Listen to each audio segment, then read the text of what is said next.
Συμβουλές μόδας από τον Κέξπιρ. Μαζί μου θα ντυθείς καλύτερα. Τίποτα δεν είναι πιο επικίνδυνο από το να είσαι υπερβολικά μοντέρνος.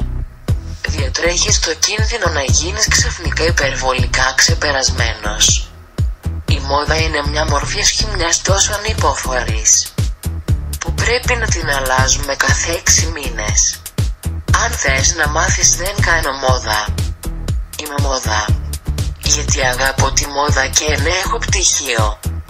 Στυλ είναι να ξέρεις ποιος είσαι, τι θέλεις να πεις και να μη σου καίγεται καρφί. Η φυσικότητα είναι απλώς μια ποζέ και επιπλέον η πιο εκνευριστική από όσες γνωρίζω.